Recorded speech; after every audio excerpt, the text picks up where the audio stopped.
That's when I had two circular scratches on my forearm, and I have no idea how I got them. So sorry, but I've got to tell you. A big smile on his face and like large teeth, and he was just behind me. That's what I'm like, he's possessed. The ghost got him. Spooky.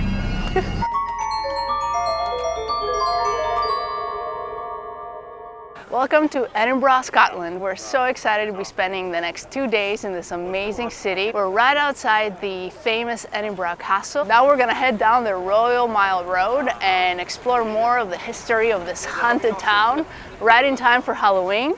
But first, let's do a room tour.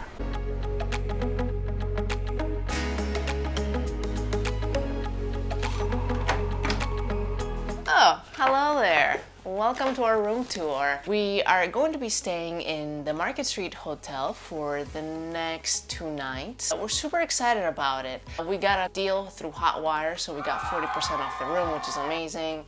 But this room goes currently at about $210 a night, and I think it's quite expensive. Overall, I'll give it a 7.5 out of 10. The bed is really comfy. They actually have a mini bar that's refillable every day with some beers and ciders. And they also left us some treats. And I'm really excited to try this one. This is a very traditional Scottish treat. It's called Tonic's Tea Cakes. They have some caramels, oat and honey biscuits, and some Scottish chips. So they're all like local stuff in the area. I've been curious to try this brand. I don't usually drink soda, but I will make an exception. Really cute room. My biggest disappointment, they advertised a Dyson hairdryer, and we're both so excited to use it, but this is the hairdryer we got. So, and it's a pretty big selling point for the hotel too, because they have a lot of pictures for it. Now when we move into the bathroom, we got a nice rainfall shower, which was really nice to use last night. And these actually are really nice. They smell so good. For a 4-star hotel, you'd think they would have a more blossoming plant. But overall, we're enjoying our stay, and the bed is really comfy, the city is wonderful, and we're so excited to explore more. So actually, let's go and explore more.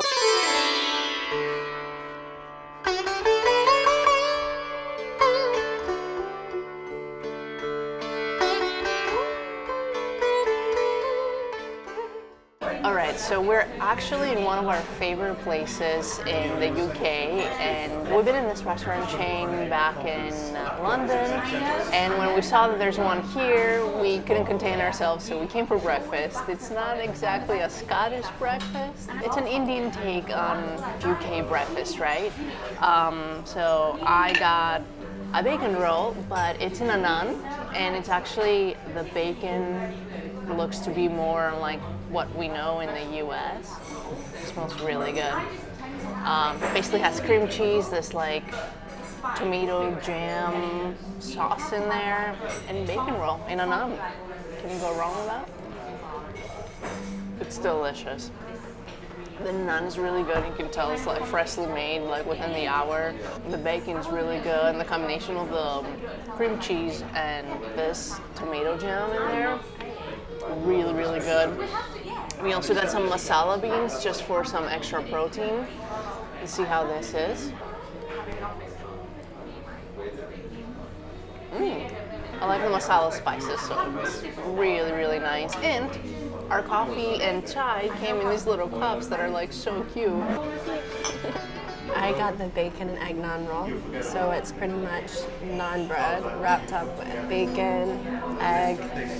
The yolk is very, very vibrant, and it's everywhere now. And I love Indian food, I love this restaurant, I love bacon roll, so probably can't go wrong. Let's see. It's really good. Really messy, but really good.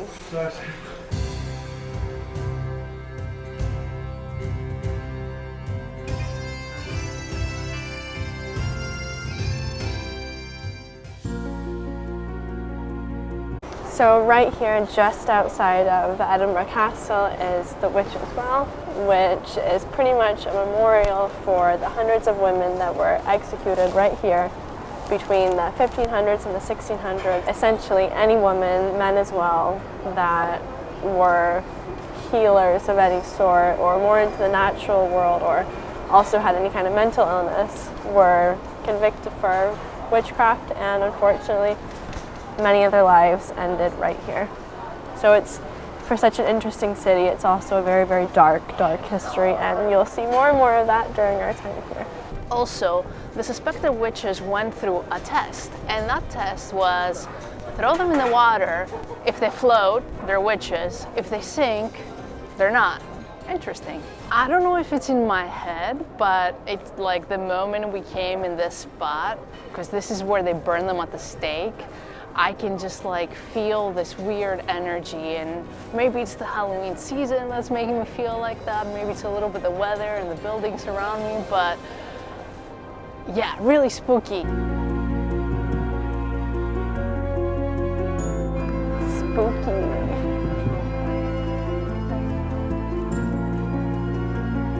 I'm standing right in front of Gladstone's land. This building right behind me has been around since the 17th century and is considered to be one of the first skyscrapers here in the Royal Mile. This was a very central location, and because it's kind of narrow, they started building up. So in the bottom, the cellars and the attics, it was where the poor would live.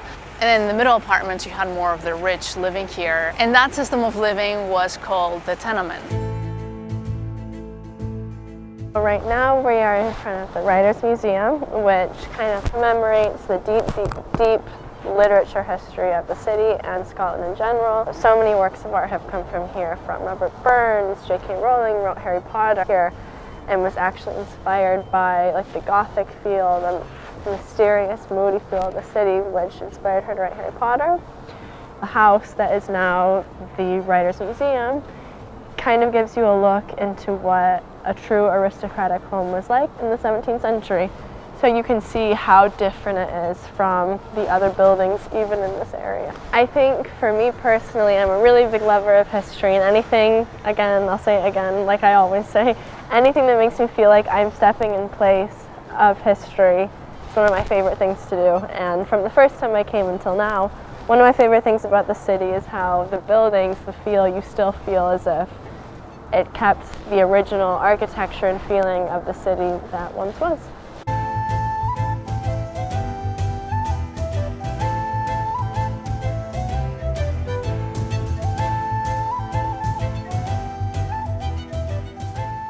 Just below the Royal Mile Road, we're on Victoria Street, and for Harry Potter fans, this was J.K. Rowling's inspiration for the Diagon Alley, which is super cool. I've seen a lot of pictures of this place, so I'm excited to just walk down the street and see everything.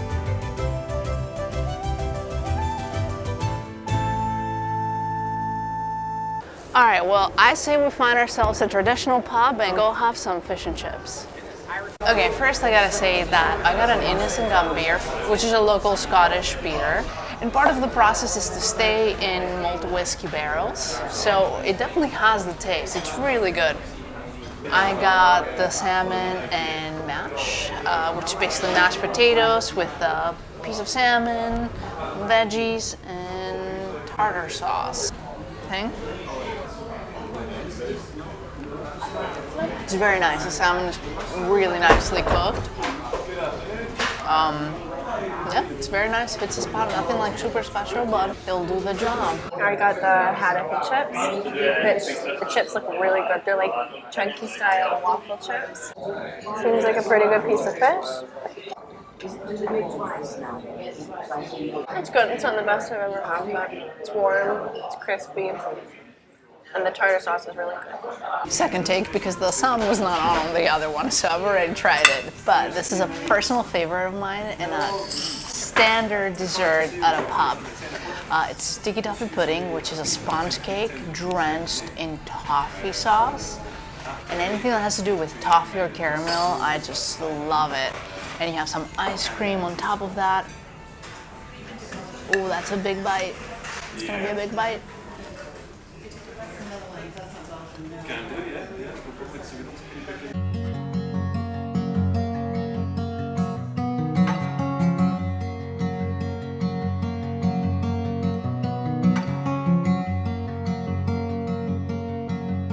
we're gonna start our day right, and we're going to be visiting Mimi's Bakehouse.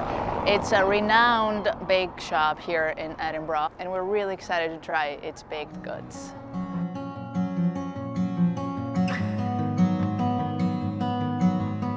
And because Halloween is a few days away, we got some pumpkin spice latte, and they even put a little ghost. Dessert for breakfast, I like it. We got French toast coming up, scone. Their French toast is supposed to be really good over here. Let's see what it's about. This place has received a lot of awards, so the expectations are high. And actually the bread, I haven't had French toast like in this kind of bread at a breakfast place before. It seems like almost like a baguette. So it seems very crunchy. Let's see. It is really good. I really like how crunchy it is. I usually love the brioche texture, but this is really good. It has absorbed a lot of oil, which I kind of like, so some people may find that weird. So now we have the star of the show that we have been waiting for, the one and only scone, which comes from Scotland. I've never had them here, but I think I've heard of people who have had them here, and it's really well rated. You gotta have it with the clotted cream and jam. But there's a big debate among scone eaters all over the UK and probably the world. That is, okay, we're gonna cut it first. What goes first?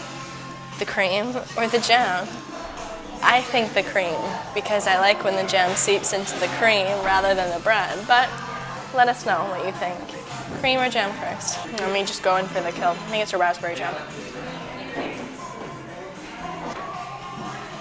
It's that combination, like the crumbly, crispy outside of the scone and soft inside. And then you have the cream hit you with the jam, and it's lovely.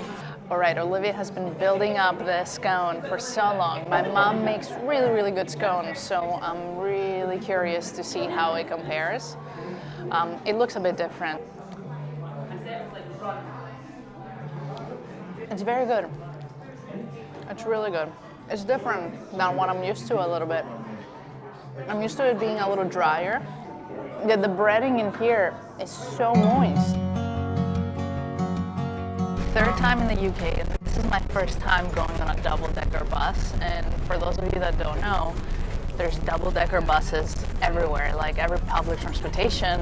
I think most of them, or all of them, are double-decker. So it's really exciting. I feel very high up. All right, now we're heading to the city center, maybe some shopping and a little more sightseeing, and later on we have a ghost tour.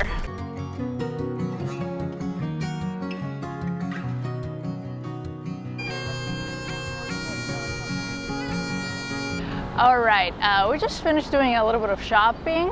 I got a new jacket for a super good price. I'm gonna be nice and warm this winter. We're about to start a walk down in the Princess Street Gardens. And it's a great alternative, and it goes parallel to Princess Street, but Princess Street has a lot of people. It kind of feels like New York. You're just like so crowded walking. So this path is way less crowded, way more green, and it's beautiful. So we're gonna take a little walk down here and then head to our ghost tour.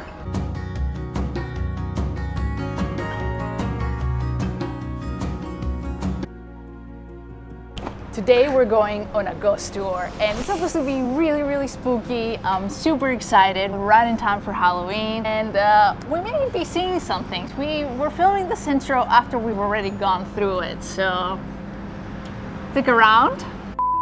Typically, we tend to be pretty skeptical about these things, especially when it comes to paid tours.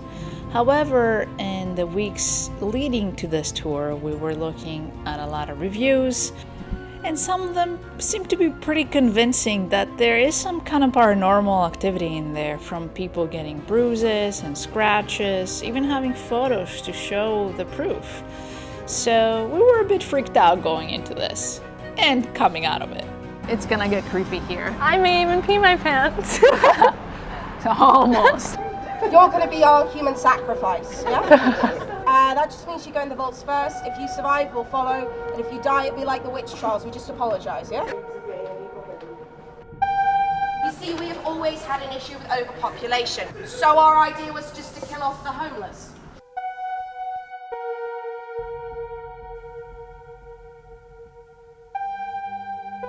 What we do know is when we get mediums in, he's the first one that they ever tend to really pick up on. He's lovely. He's just a sad little boy who feels very lonely, we've been told. This means a lot of our ladies on the tour feel things pulling on their coats, stroking their legs, or trying to hold their hand. If this happens, ladies, don't you worry, it's just Jack. We like Jack. Hold his hand, give him some comfort. The other one, I do not like at all. I can tell you he's been in the room with us 3 times since we've arrived as well. We call him the Watcher. He's a very tall man. He has long, disgusting, straggly hair. Some say he wears a hat, but to me it just looks like extra hair. There's no weird pointiness when I see him. A long coat and big boots. Other areas of the vaults you might hear him called Mr. Boots, because you hear him walking around sometimes before you ever see anything. He's another one that we don't know how he got here because we can't physically communicate and talk to him. We call him the Watcher because he simply stands and he watches. So sorry, but I've got to tell you. If I could just get through. Emma, are you crying? No, I am so sorry. I don't tell people unless they can see him as well. There's no point in me telling you, otherwise you freak out at the time. The last spot is what I call the fainting spot now. Every single time a lady in that spot, most days, would be like, excuse me, I think I'm going to, and then go down. My worst night was just over a week ago, and it was the night that I had 6 people down. The other weird thing that happened from that is I had 5 other women confirm seeing the Watcher stood in that exact position just before that man went down. We're going to go to the entity room next door.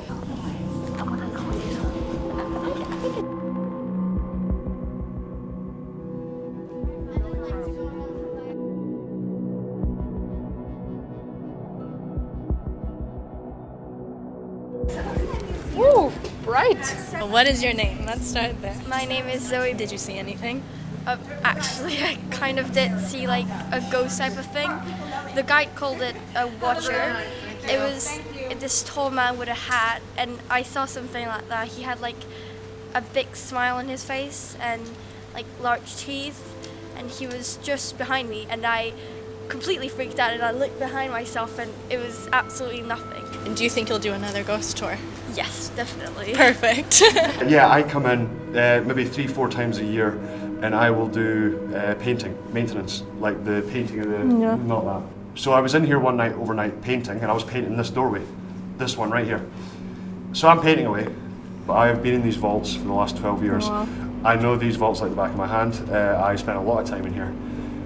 I don't get scared easily, at all. Maybe the odd rat runs out in front of me, I'll jump, but, and I'm not sensitive. I've never seen a ghost in my life, never ever. Doesn't mean they don't exist. Yeah. There is definitely something in here, it's not human though. But I'm not a specialist, I don't know what that is, but I've never seen a ghost, you know, physical form. So I'm painting away the door here, and I heard distinctively kids laughing. It wasn't a case of, it sounded like kids. Now I know every single sound in these vaults. If a spider farted, I'd be able to tell you exactly where it was. But that was definitely kids. There's no 2 ways about it, it was kids laughing. So I thought, that's a bit strange, you know, what time is it? And it was 3:10 in the morning. Because I looked at my watch, and I thought, 3:10. Now, there is flats up the street here when you go out, they're all Airbnb. So of course, straight away I thought, oh, it's just a late check-in. You know, somebody's been held up in the airport, they've got out late and they're just checking in now. There's all lock boxes to let themselves in and things, so I was like, well, 3:10, I need a cigarette anyway, so I went outside, out that door, and there was nobody in the street. So I decided to go home, and I went up to the toilet area and I was washing all the black paint off my arms and my face and everything like that. And it was when I was washing my arms, like this, and that's when I had 2 circular scratches on my forearm. Massive circles, perfect circles, 2 of them, right on my forearm. And I've no idea how I got there. So that was the strangest thing that's happened to me in here. There's a point where she's saying, can you please not stand there? And I don't think he heard her, so it's not as scary now, but he's standing there, not responding to her, and she's like, sir, sir. And it was like, I was convinced he couldn't move. Yeah, oh no, that was the one thing that really freaked me out. I'm like, you're moving closer, I'm like, get away. He was not moving, he was kind of like, he almost looked like he was on trash, and I'm like, he's possessed. The ghost got him. She said, please, this is the spot that like I do not want you to stand. People have fainted during on that spot like every single time on the tour. Yeah, you almost caught me like you were holding my hand so hard. You were so scared. And then she kept digging her nails into my hand because she was so scared. But I think it was really psyching you out. There was a family, and there were like 3 teenage preteens, and they were literally almost sobbing. They were like this with each other. There was a woman. And they were making Olivia way more scared. They were crying. Yeah, they were sobbing. And there was a woman next to me who she had her head down, just playing with her hair the whole time too. And I'm like, that's a creepy ghost. You don't do those things. Yeah. I mean, when we heard that like banging on the thing, and she said it was from. It sounded like I'm very skeptical about a lot of things, but for some reason in time, ghosts have never been a thing I'm skeptical about. She like. I believe in that. I almost felt you like shaking a little bit. I thought I saw something. I don't know if it was my mind, but I think it's ironic that it was the same. I didn't know that later on she would show that spot where she knew she'd seen something. Yeah. That's the part that's weird. Yeah, it was because it was behind the girls that were crying, and they felt. I think they actually were really like shaking feeling because stuff. they were feeling. I got the chills multiple times when we were in there, and it was warm actually. It was like really warm and stuffy down there. The history is really, really dark, so actually it's a great tour. Yeah, it's very informative of like that side of it. Yeah, I wasn't expecting to learn so much about the history of the city. Basically, back when Edinburgh like was burning witches, the poor were basically just like killed because it was so overcrowded. And their solution of the poor and the homeless, it was to go under this bridge that we were just in. So basically, we're under a bridge, and that's kind of like where the vaults are. And there were hundreds of homeless people that would just live there. And they told us the average amount of time they lived was 3 months. That's because of disease. You have to keep in mind there were no sewers back then, right? So people on the streets, on the buildings of Edinburgh, they had a bucket for the whole family. That was their toilet. Just kind of dumped it out of the window. When you have a lot of rain too, so the slope just takes everything down and collects. And it collects, and it was very, very stinky. Apparently, like the smell of dead people didn't even bother you because of how stinky everything else is. So the sewers, because of the way the bridge was constructed and the vaults that we were in, the rock is very porous because it's made out of limestone. Like the rain and everything would just seep through, and like basically sewer would just like fall on the homeless people that were like sleeping there. And so a lot of the ghosts are from all the dead people that died in those vaults. I tried not to look around. Maria's standing there like. I wanted to see something. I wanted to see something. something. Just like, don't look past. I was literally just looking into her torch. This was Olivia. No, baby, no. You know it's a good tour when you're counting down the minutes till you're out. We hope it was spooky enough for you right in time for Halloween. It was really hard to film in there, but if you liked this video, go ahead and give us a thumbs up. Subscribe to the channel if you haven't already. We really appreciate that. And where are we going next?